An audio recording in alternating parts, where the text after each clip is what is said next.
manusia itu sesungguhnya adalah dua entitas yang menjadi satu. Ada jasad, ada ruh. Maka entitas jasad kita mudah banget kita memahami.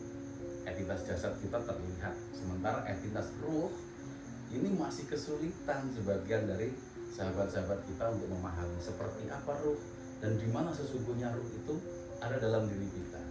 Padahal itu jelas sekali karena di dalam dua entitas manusia ini Allah memberikan otak kepada jasad itu bernama akal.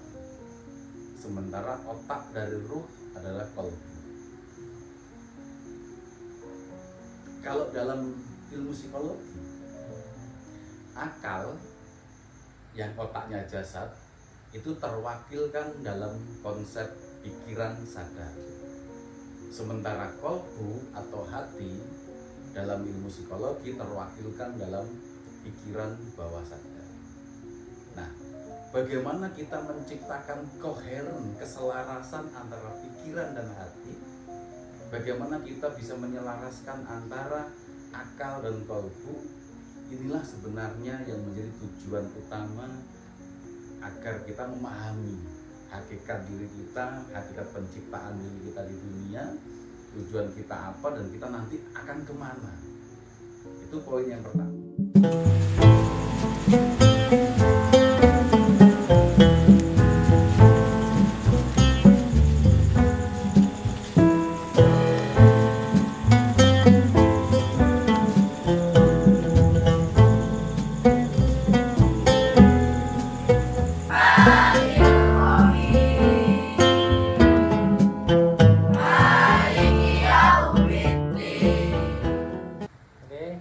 Assalamualaikum warahmatullahi wabarakatuh. Ya, perkenalkan dulu. Di sini konten YouTube yang akan menjelaskan tentang, bukan menjelaskan sih, apa sih yang dimaksud tentang hidup di dunia dan hidup di akhirat. Bener nggak sih? Nah, kan bener atau enggak kan nggak tahu ya. Karena kan harus semua itu ada maknanya. Semua ada tujuan akhir kemana. Makna Ceret Kopi sendiri itu apa Bu? Baik, Mas Raka yang luar biasa, terima kasih. Assalamualaikum warahmatullahi wabarakatuh kepada semua sahabat Ceret Kopi. Saya ingin menjelaskan tentang apa sih filosofi dari Ceret Kopi ini, channel kita yang membanggakan dan luar biasa ini. Jadi Ceret Kopi itu karena memang berawal dari kegemaran kita untuk kita berbincang. Ini kan ada banyak cerita, ada banyak retorika dalam kehidupan. Maka Ceret Kopi, Ceret itu adalah cerita dan retorika. Kopi adalah konstruksi pemikiran Islam yang mana kita bingkai semua cerita dan retorika itu dalam kacamata psikotasawuf, psikologi dan tasawuf, dua disiplin ilmu yang kita akan menjembatani masyarakat.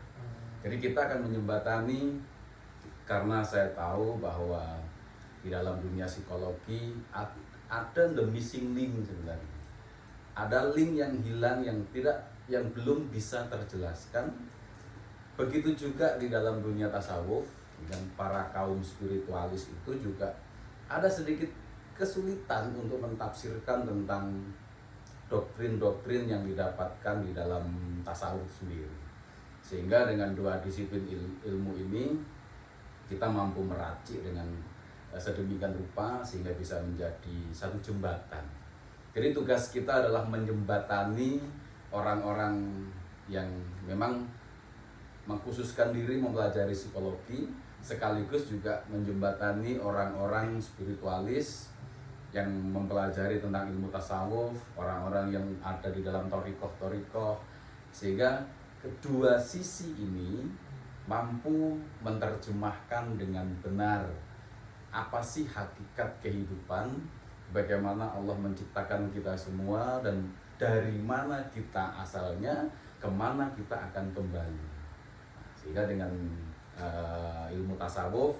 Dengan konten ini harapannya ini dari satu niat kita adalah siar, niat kita juga mengedukasi masyarakat sehingga semuanya akan mampu menemukan satu yang kita sebut sebagai evolusi kesadaran diri. Seperti itu Mas Raka, sebagai pembukaan dari saya. Terlalu dalam atau gimana rekan gitu? Sambil kita ngopi Oh, Mas Raka. iya, siap. Karena ceret kopi nih. Iya. gitu kan. Ceretnya mana? Ceret Oh, kopi. dari situ. Siap. Monggo.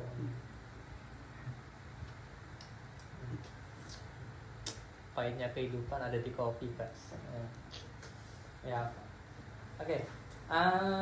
Untuk awal-awal psikologi tasawuf.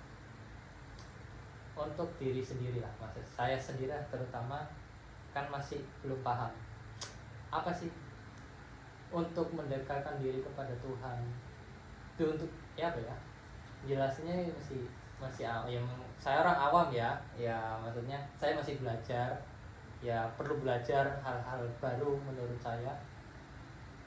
Apa sih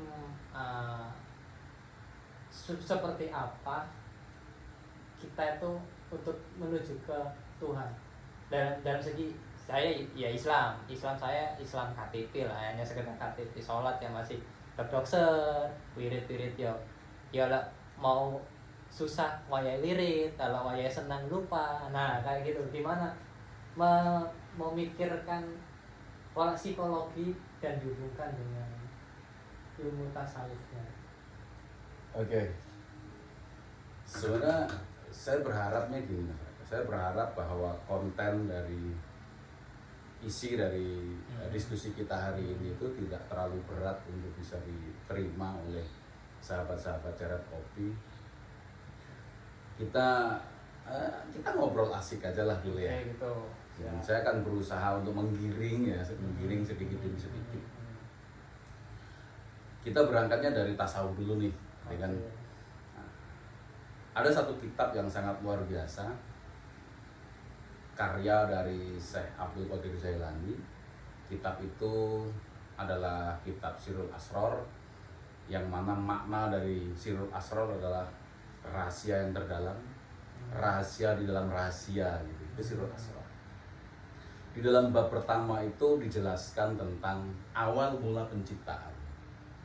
Dari awal mula penciptaan, ketika segala sesuatu belum ada, yang ada hanya Allah. Allah menciptakan Nur Muhammad dari cahaya wajahnya. Nah, sehingga ada satu pemahaman bahwa ketika bicara nur, semua orang akan berpersepsi bahwa ini adalah cahaya. Nah, cahaya seperti apa sih sebenarnya yang dimaksud para kaum spiritualis ini, yang sampai hari ini pun kebanyakan dari sahabat-sahabat yang ada di dalam jawiyah saya itu juga masih kesulitan menerjemahkan atau menciptakan imajinasi dalam pikiran mereka tentang nur itu. Karena nur itu kalau kita definisikan adalah cahaya, gitu kan. Nah, dari Nur Muhammad ini Allah menjadikan sebagai bahan baku utama masyarakat, bahan baku utama untuk penciptaan segala sesuatu, alam dunia dan alam akhirat, dari Nur Muhammad, dari cahaya Muhammad, gitu kan. Saya tidak ingin masuk lebih dalam tentang tentang penjelasan dari Nur Muhammad ini. Saya akan menggunakan ini sebagai landasan awal diskusi kita malam ini. Apa sih Nur Muhammad untuk memudahkan kita memahami? Yang artinya adalah ketika kita memahami dari kitab ini, berarti ketika Allah menciptakan dunia dan isinya, akhirat dan kehidupan alam semesta ini dari Nur Muhammad, artinya termasuk kita, saya, Mas Raka, dan semua sahabat-sahabat Ceret Kopi yang menyaksikan channel ini, semuanya berasal dari Nur Muhammad ini. Semuanya berasal dari Nur Muhammad. Nah, kita tahu bahwa manusia itu sesungguhnya adalah dua entitas yang menjadi satu. Ada jasad, ada ruh. maka entitas jasad kita mudah banget kita memahami. Entitas jasad kita terlihat, sementara entitas ruh ini masih kesulitan sebagian dari sahabat-sahabat kita untuk memahami seperti apa ruh dan di mana sesungguhnya ruh itu ada dalam diri kita. Padahal itu jelas sekali karena di dalam dua entitas manusia ini Allah memberikan otak kepada jasad itu bernama akal. Sementara otak dari ruh adalah qalbu. Kalau dalam ilmu psikologi, akal yang otaknya jasad itu terwakilkan dalam konsep pikiran sadar. Sementara qalbu atau hati dalam ilmu psikologi terwakilkan dalam pikiran bawah sadar. Nah, bagaimana kita menciptakan koheren, keselarasan antara pikiran dan hati? Bagaimana kita bisa menyelaraskan antara akal dan qalbu?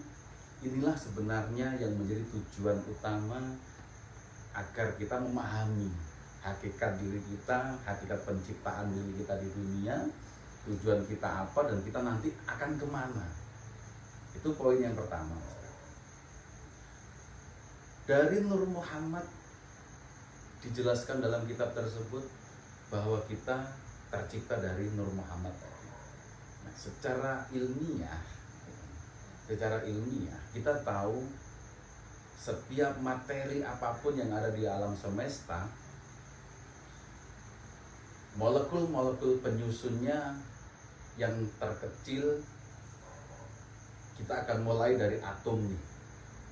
Tubuh kita ini adalah kumpulan dari atom-atom, ya kan? Nah, sementara atom itu terdiri dari 3 partikel dasar penyusunnya, yaitu proton, neutron, dan elektron. Proton adalah partikel positif yang berat masanya lebih berat, maka dia akan terikat bersama dengan neutron yang bersifat netral.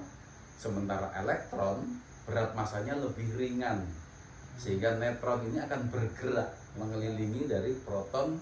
Nah, pergerakan dari elektron ini tergantung dari apapun sebenarnya yang terjadi dalam kehidupan, mewakili dari pikiran dan perasaan,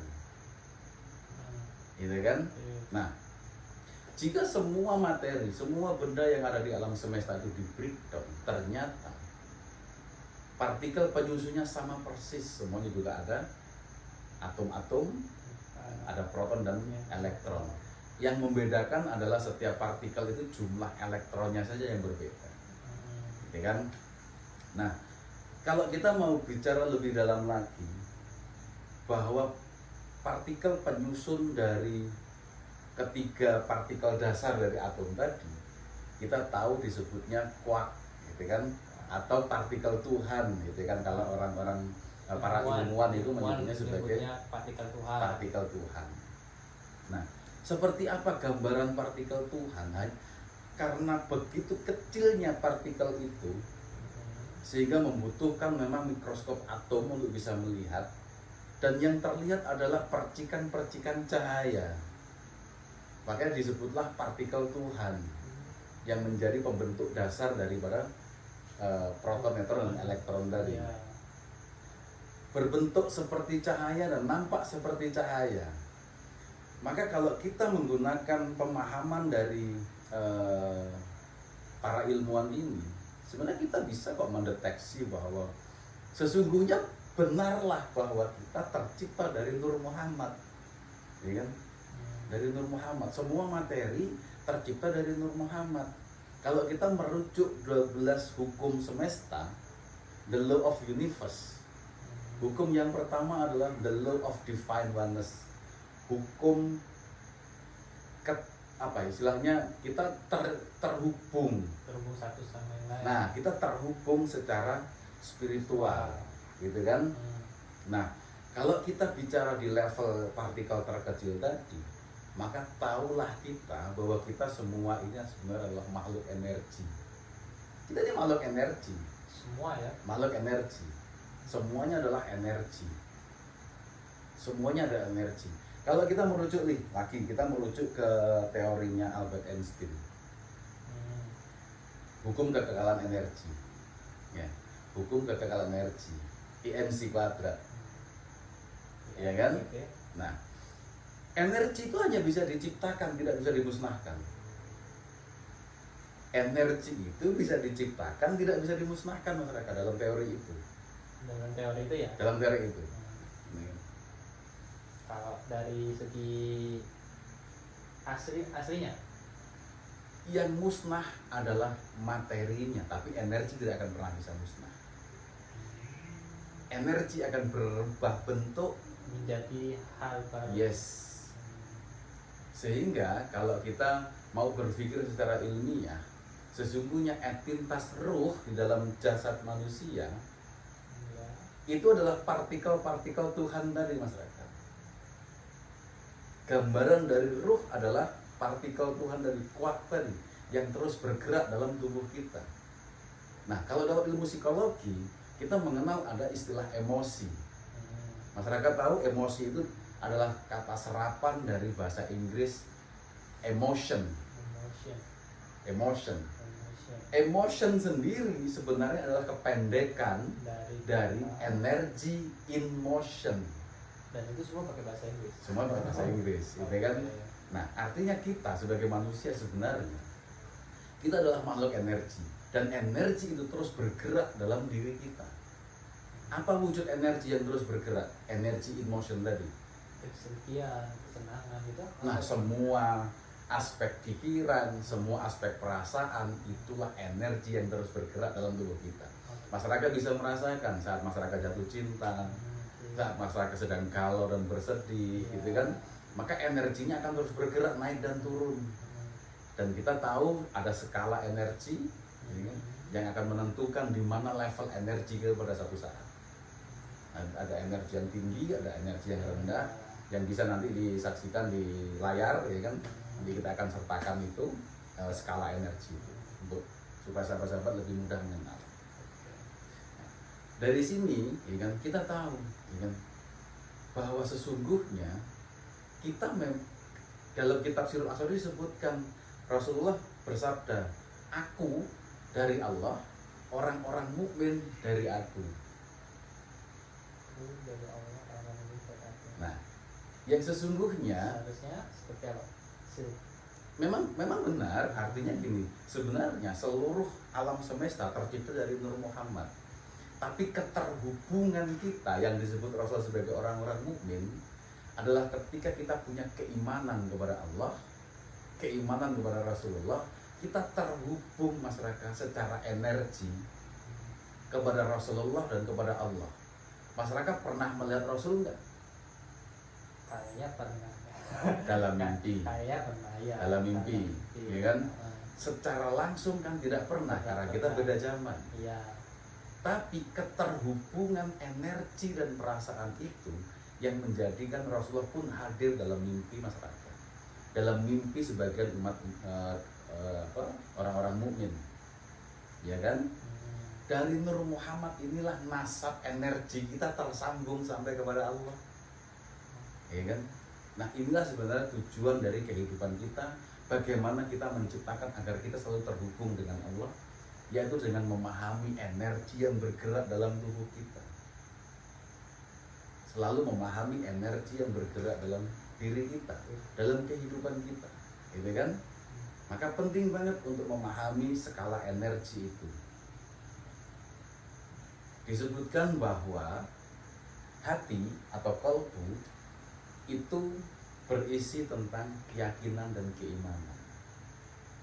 Maka korelasi dengan ilmu psikologi juga nyambung masyarakat. Apa yang buatnya bisa nyambung? Dalam ilmu psikologi, dalam prinsip ilmu psikologi, selayaknya kita untuk selalu berpikir positif. Selayaknya berpikir positif. Karena setiap pikiran-pikiran positif itu adalah energi yang nilainya besar dalam skala energi. Energi yang besar, contoh misalnya energi tentang love, ya kan, mahabbah, tentang joyful, kebahagiaan, ya kan? Kemudian peace, kedamaian, Ya. sampai energi yang tertinggi enlightenment atau pencerahan, ya kan? Energi enlightenment inilah ya, pencerahan yang sebagian orang-orang spiritualis menyebut sebagai ilmu laduni. Saat kita berada di level energi yang tinggi, saat energi kita positif, kita husnudon, itu berarti kepada Allah, energi yang penuh dengan cinta, mahabbah, ketaatan kita kepada Allah, energi yang penuh dengan kedamaian, kebahagiaan, yang artinya kebahagiaan dan kedamaian itu berawal dari rasa syukur kita kepada Allah. Energi syukur itu seperti itu, sehingga akan membuat ketaatan kita kepada Allah itu dengan melibatkan rasa kita. Dalam setiap ibadah akan melibatkan rasa kita. Ibadah-ibadah yang bermacam-macam, baik ibadah yang bersifat ritualistik, baik ibadah yang bersifat proposal, gitu kan. Misalnya masyarakat berdoa meminta kepada Allah, itu ibadah yang sifatnya proposal, minta, gitu kan. Nah, dari sekian banyak jenis ibadah sebenarnya semuanya ibadah itu akan mudah sekali mewujud. Apapun yang masyarakat minta kepada Allah akan mudah mewujud jika setiap kita melibatkan rasa di dalam doa tersebut. Jadi ada ibadah yang sifatnya meditatif, ada ibadah yang sifatnya ritualistik, ada ibadah yang sifatnya proposal tadi, ya kan? Tapi jangan lupakan bahwa rasa sesungguhnya adalah inti dari ibadah itu semua.